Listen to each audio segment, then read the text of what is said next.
ulama menyampaikan manatul barakah syukru 'ala ni'mah, bahwa poros keberkahan hidup adalah pandai mensyukuri nikmat Allah Subhanahu wa taala.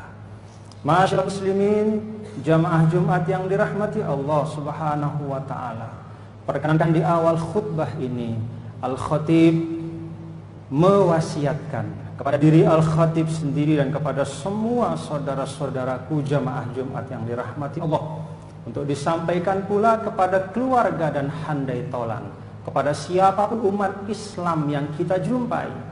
Al-Khatib mewasiatkan kepada diri Al-Khatib sendiri dan kepada saudara-saudara sekalian dengan wasiat yang disebutkan sebagai wasiatul awwalina wal akhirin, yaitu wasiat yang Allah Subhanahu wa taala berikan kepada seluruh umat manusia. Di dalam firman Allah Subhanahu wa taala dalam suratun Nisa, Allah Subhanahu wa taala sampaikan, a'udzubillahi minasyaitonir rajim, wa laqad wassaynal ladzina utul kitaba min qablikum wa iyyakum an ittaqullah wa in takfuru fa inna lillahi ma fis samawati wa ma fil ard wa kana Allahu ghaniyan hamida. Wasiat apakah itu?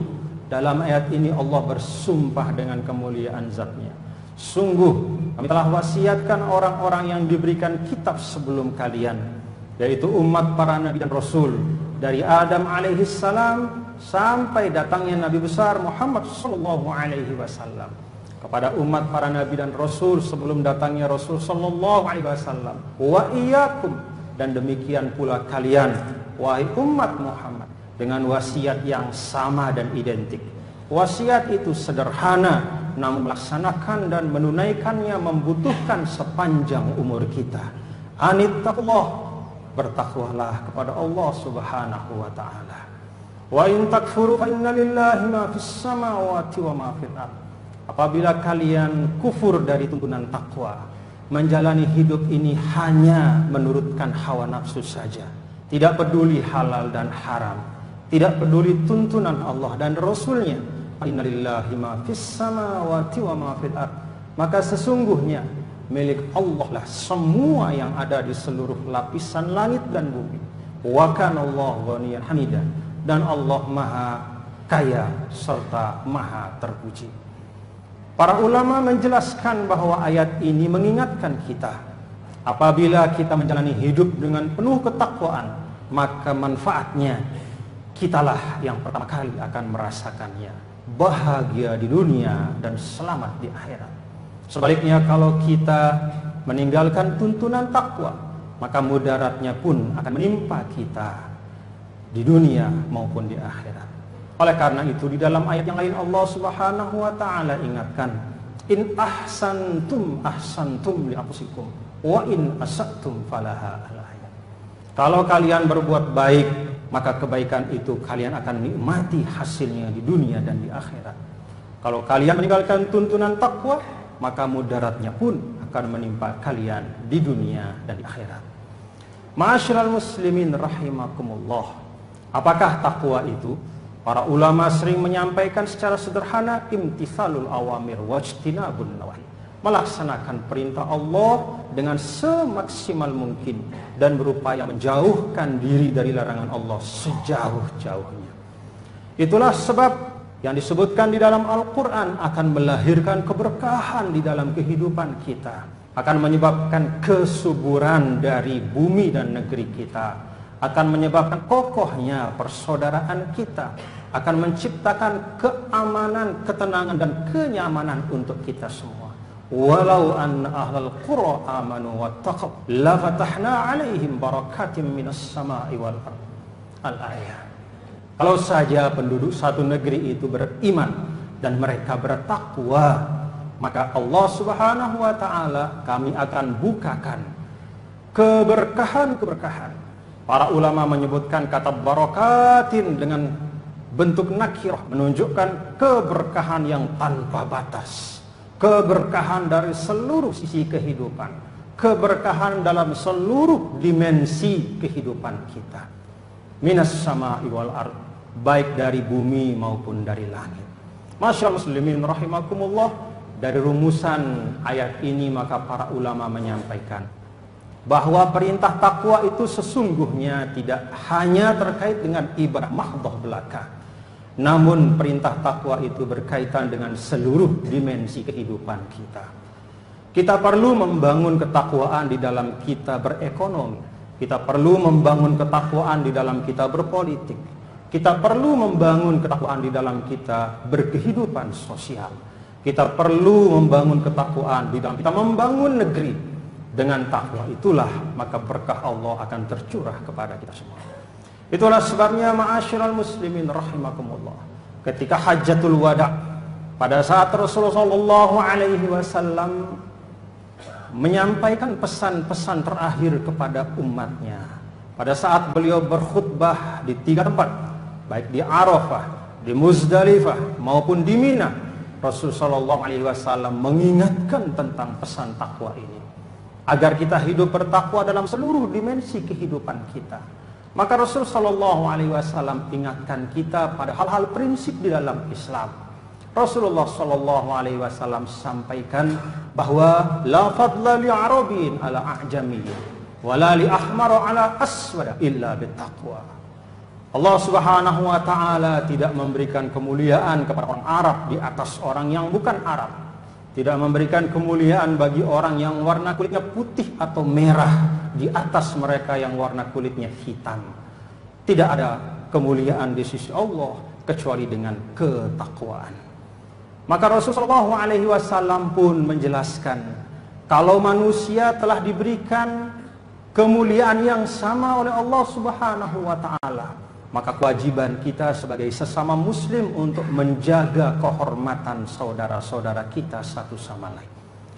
Rasulullah SAW dalam Hajjatul Wada itu juga mengingatkan bahwa al-muslimu 'alal muslimi haramun damuhu wa maluhu wa irduhu. Bagi seorang muslim kepada muslim yang lain haram untuk merusak kehormatannya, haram untuk mengambil hartanya tanpa jalan yang hak, dan haram untuk menumpahkan darahnya. Prinsip-prinsip menjaga satu sama lain, prinsip-prinsip untuk memuliakan kemanusiaan, prinsip-prinsip untuk tidak mengukur seseorang hanya dari status sosial, keturunan, atau ras, atau bangsa, tetapi mengukur dari amal soleh yang nyata. Itulah prinsip Islam. Itu pula ma'asyiral muslimin rahimakumullah, ketika Rasulullah sallallahu alaihi wasallam menciptakan masyarakat Madinah yang diberkahi oleh Allah Subhanahu wa taala dalam seluruh dimensinya, dimensi ekonomi, dimensi sosial, termasuk juga dimensi politik. Maka yang ditekankan adalah amanu wa amilus shalihat. Ketika kita menjalankan fungsi-fungsi kita di tengah masyarakat, termasuk ketika kita menjadi bagian dari bangsa yang besar yang namanya Negara Kesatuan Republik Indonesia, termasuk ketika kita menjadi bagian dari bangsa yang besar yang namanya bangsa Aceh, yang penuh dengan kemuliaan di masa lalunya, yang penuh dengan kepahlawanan oleh putra-putri terbaiknya, maka amanu wa amilus shalihat ini harus tetap ada di dalam hati kita. Jadikanlah kesempatan ketika kita bersama-sama menjadi warga Aceh yang mulia ini, di dalam ranah kehidupan apapun, sosial, budaya, politik, ekonomi, atau apapun, mari kita jadikan amanu wa amilus shalihat sebagai semangat yang mendorong kita untuk memberikan kontribusi yang terbaik.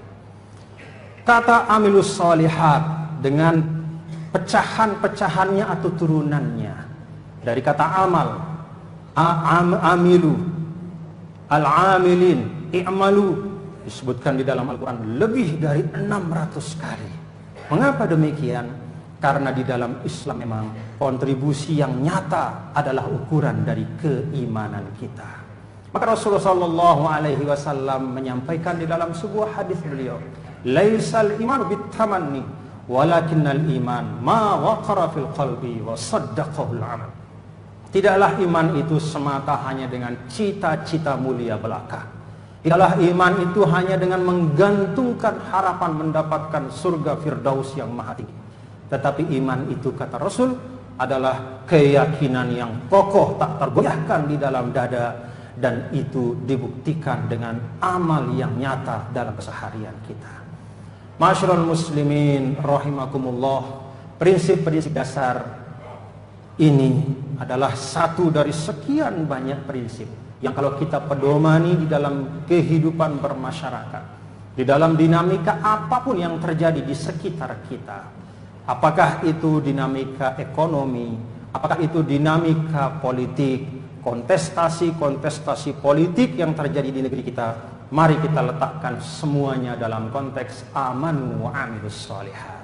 Persaingan yang ada tidak boleh menjauhkan kita satu sama lain. Letakkan itu semua dalam fastabiqul khairat. Ma'asyiral muslimin rahimakumullah, nilai-nilai dasar inilah yang tak henti-hentinya oleh Rasulullah sallallahu alaihi wasallam ditanamkan kepada sahabat-sahabat beliau. Sehingga sepeninggal beliau, para sahabat tidaklah lemah semangatnya, tidaklah mundur perjuangannya. Justru sepeninggal Nabi kita yang mulia Rasulullah sallallahu alaihi wasallam, para sahabat tertantang dan terdorong untuk membuktikan kepada Rasul yang telah mendidik mereka bahwa walaupun jasad Rasul telah meninggalkan mereka, namun nilai-nilai yang Rasulullah sallallahu alaihi wasallam tanamkan tetap kokoh bersemayam di dalam hati mereka dan menjadi spirit di dalam setiap gerak langkah membangun peradaban Islam pada saat itu. Itulah kemudian nilai-nilai yang melahirkan peradaban tinggi di seluruh penjuru dunia sampai kemudian di tanah Aceh ini. Sejarah menyaksikan bagaimana di tanah Aceh ini pernah ada kesultanan-kesultanan yang membanggakan bagi kita semua. Kerajaan-kerajaan Islam yang telah menjadi satu simbol tersebarnya Islam di seluruh penjuru Nusantara.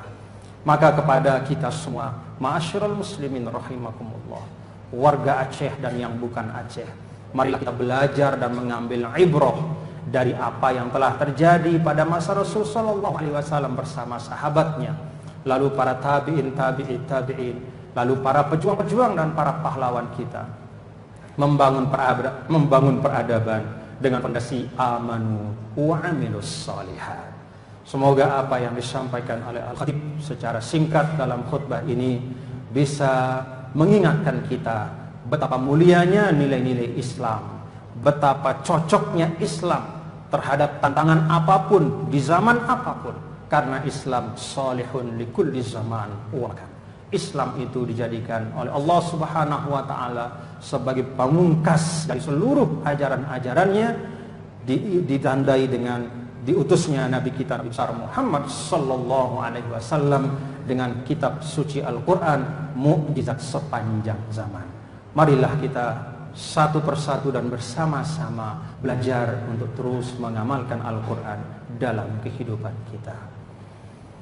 Alhamdulillah, wassalatu wassalamu ala Sayyidina Muhammad ibn Abdullah wa ala alihi wa sahbihi wa man tabi'ahu wa nassarahu wa lah. Ittaqullah ya ibadallah tafuzu bisa'adatid darain. Usikum wa nafsi bitaqwallah wa ta'atihi faqad fazal muttaqun. Barakallahu li wa lakum fil Qur'anil azim wa nafa'ani wa iyyakum bima fihi minal ayati wa dzikril hakim wa taqabbala minni wa minkum tilawatahu innahu huwas samiul basir fastaghfiruh innahu ghafurur rahim.